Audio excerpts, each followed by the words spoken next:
Bonsoir et bienvenue dans Whisper of Dreams, là où chaque histoire est une lente expiration vers la quiétude.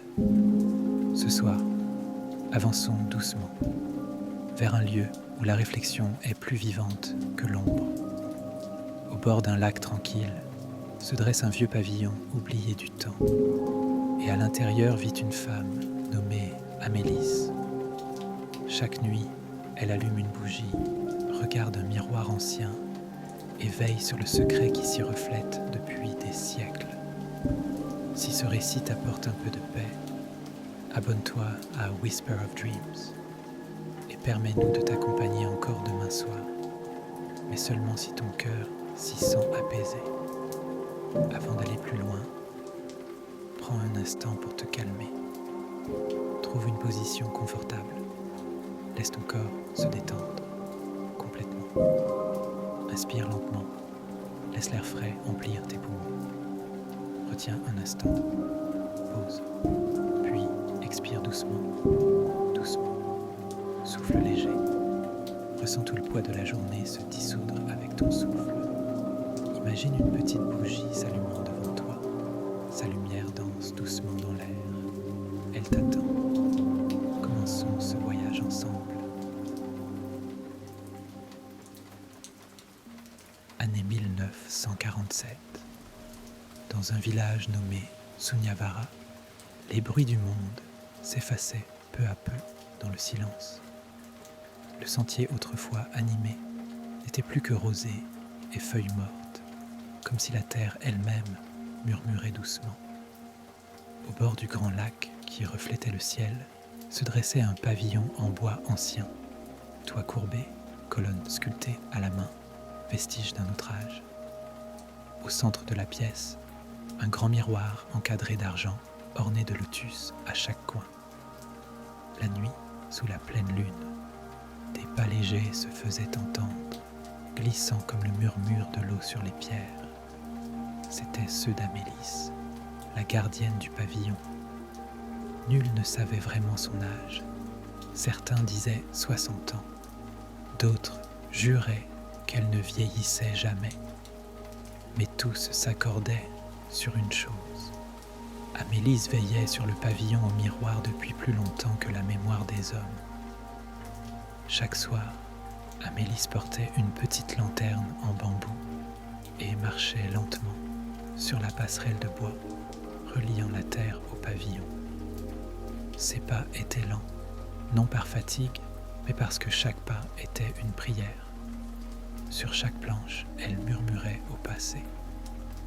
Les murs du pavillon portaient les traces du temps, noms, poèmes, griffures, souvenirs gravés dans le bois. Mais Amélis les connaissait tous.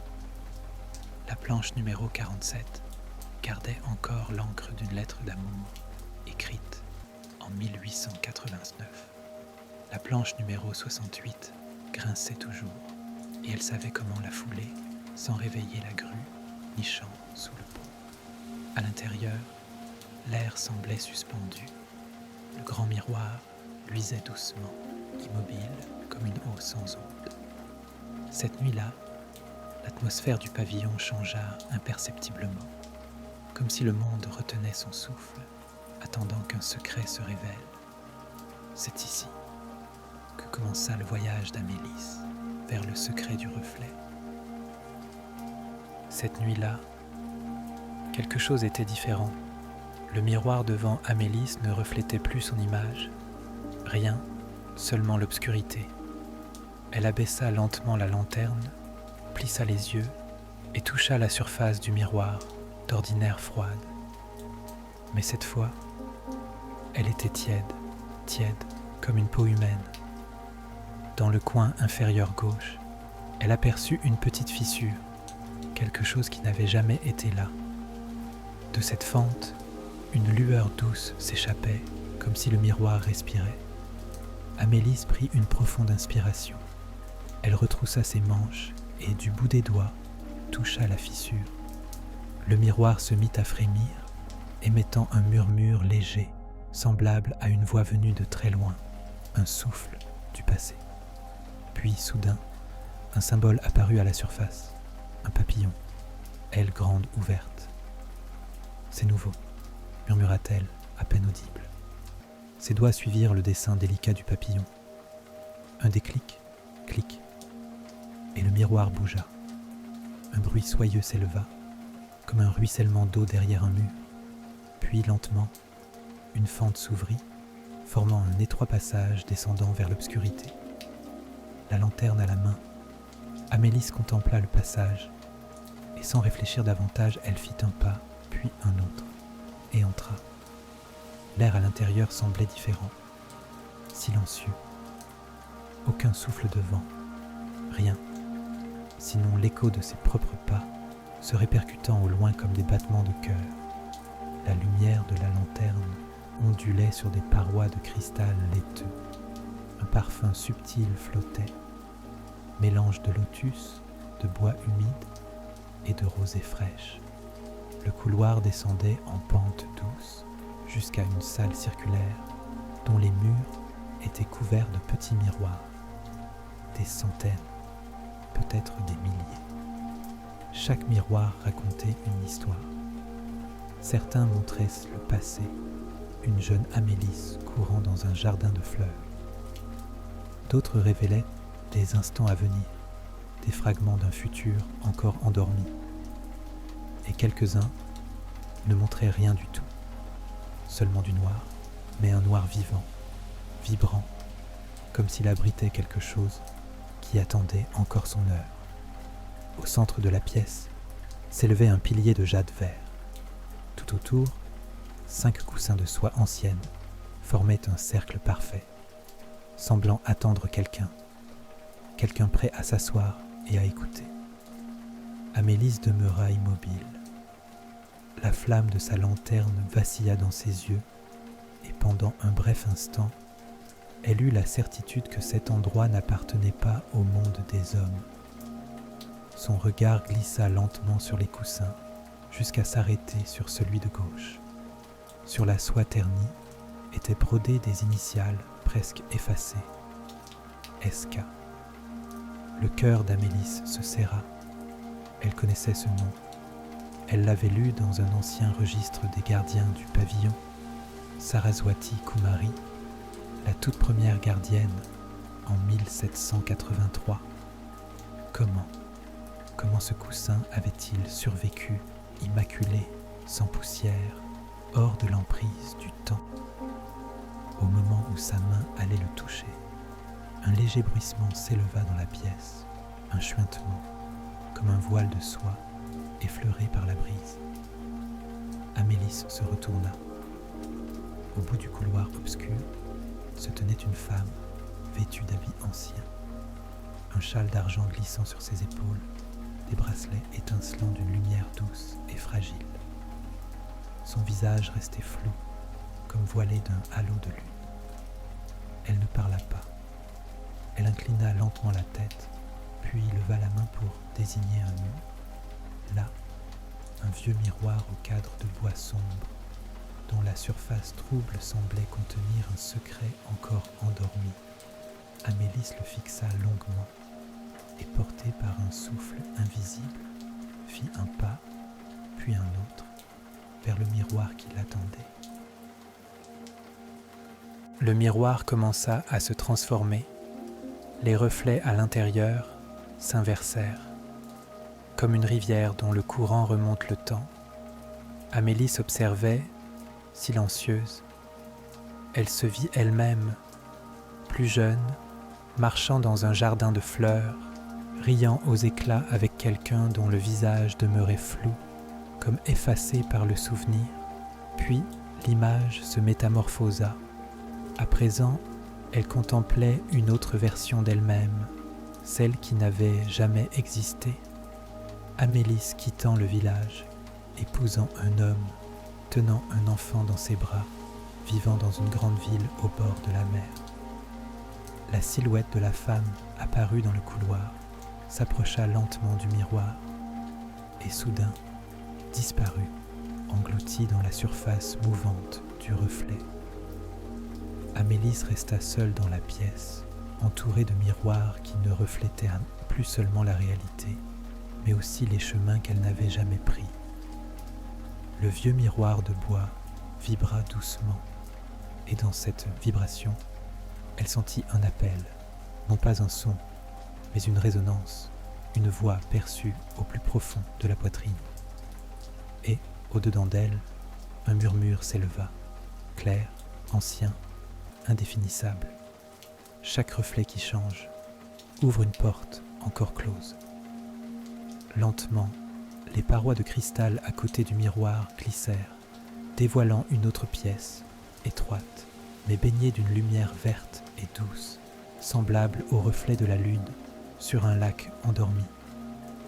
Dans cet espace suspendu, des dizaines de flacons de verre transparents flottaient dans l'air, chacun contenant quelque chose, qui bougeait lentement. Des souvenirs. Amélis s'avança, tendit la main vers l'un d'eux et vit à l'intérieur une minuscule scène tournée sur elle-même. Un enfant lançant un bateau en papier sur un ruisseau.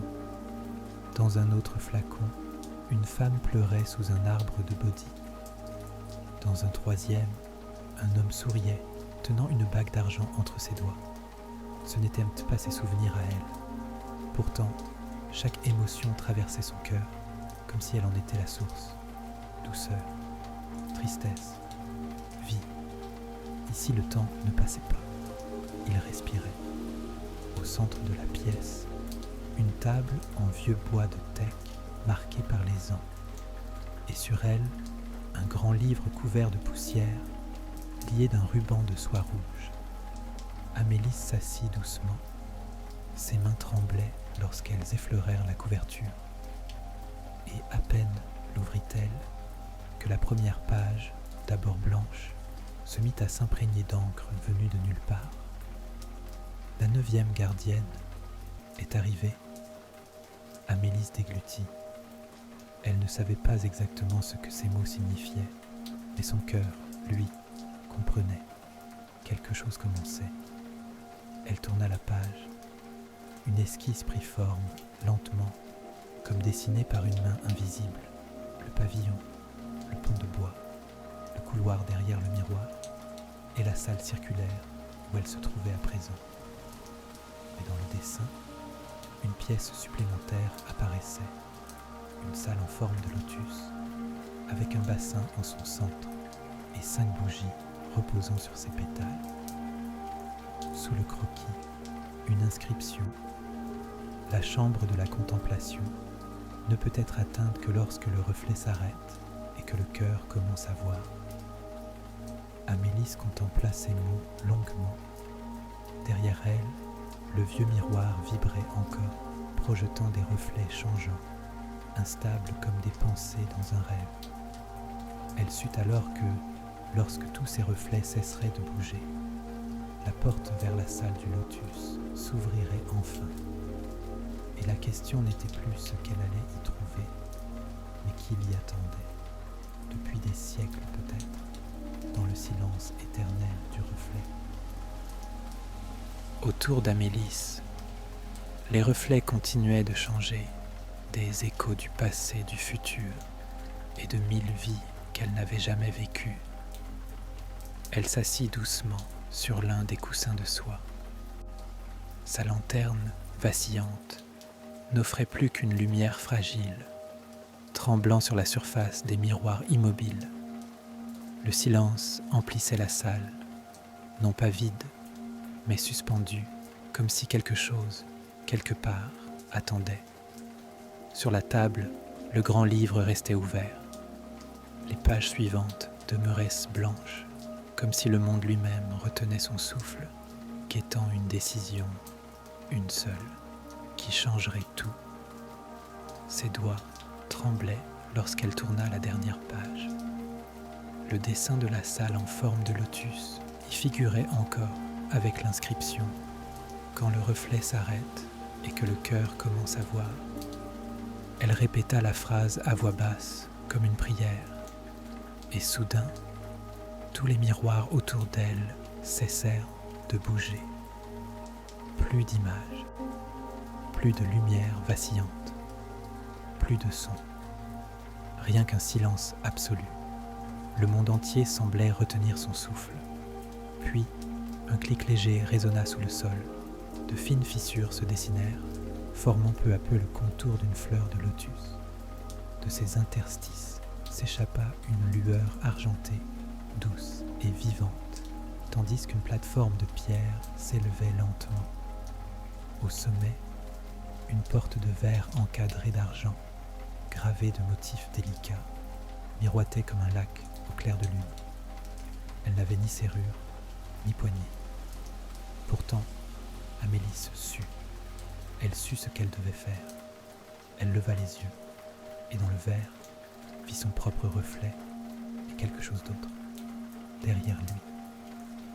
Ce reflet n'était plus seulement le sien. Derrière la surface claire, se tenait une autre Amélis, plus âgée, plus calme, plus vaste.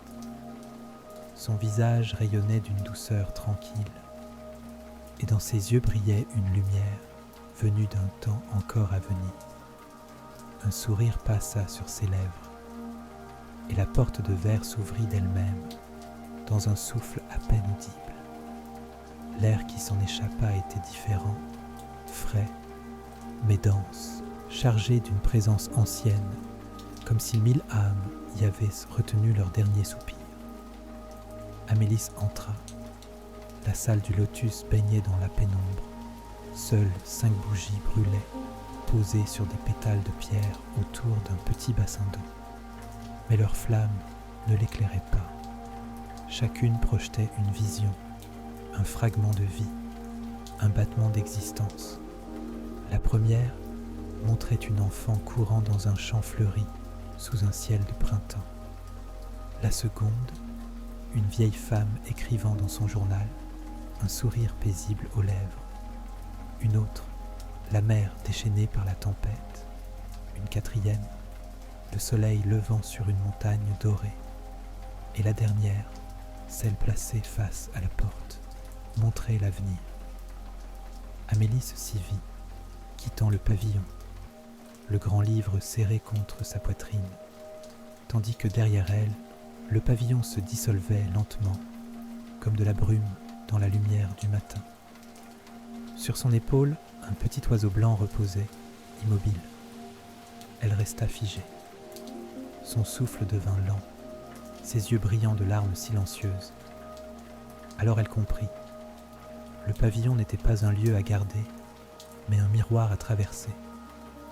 Et depuis trop longtemps, elle faisait partie de son reflet.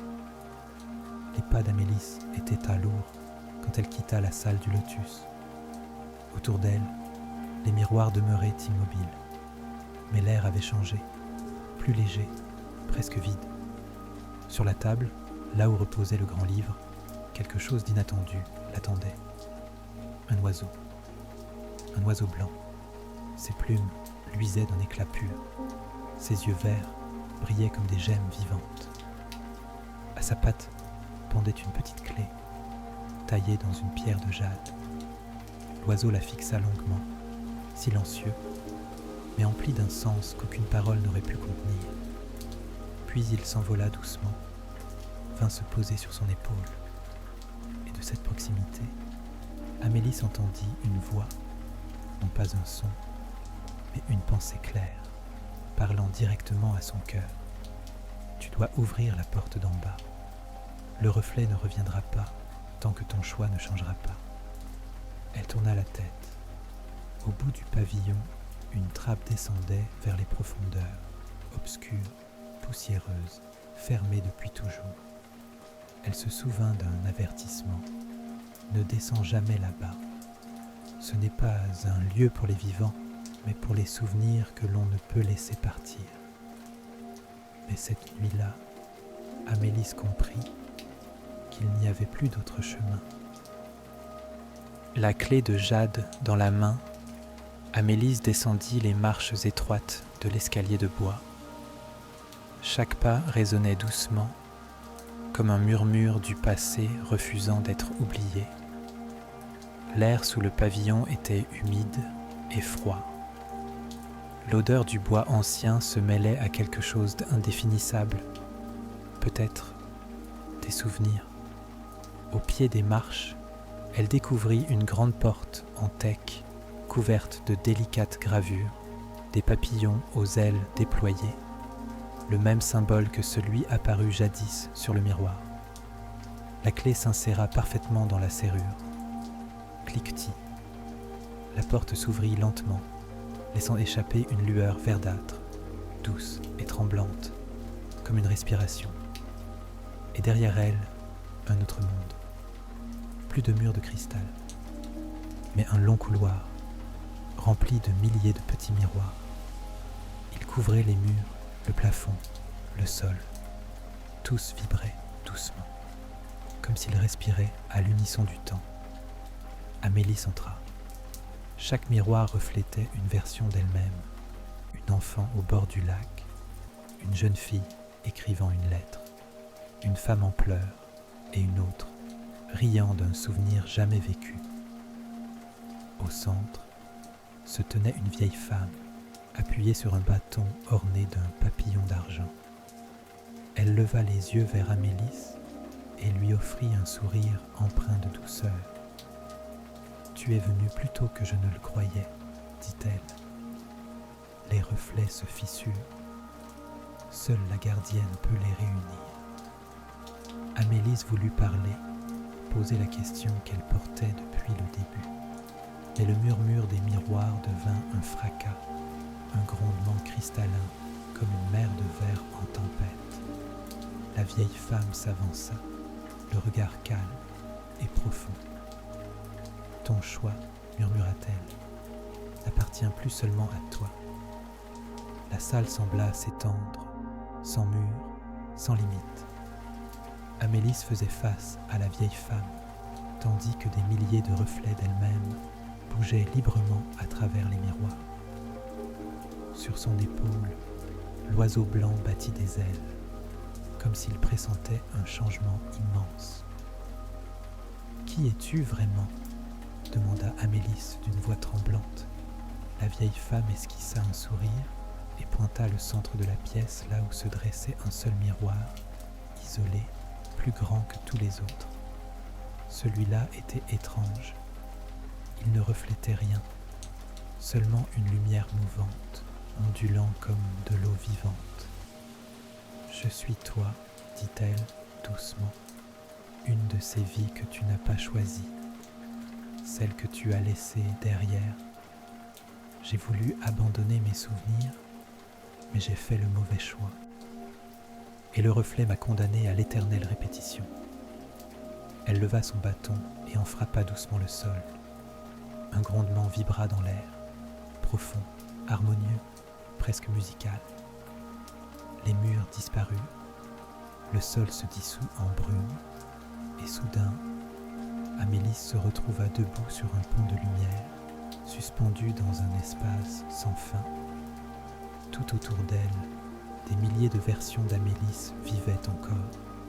Certaines enseignaient, d'autres aimaient, d'autres avaient fui le pavillon pour ne jamais revenir.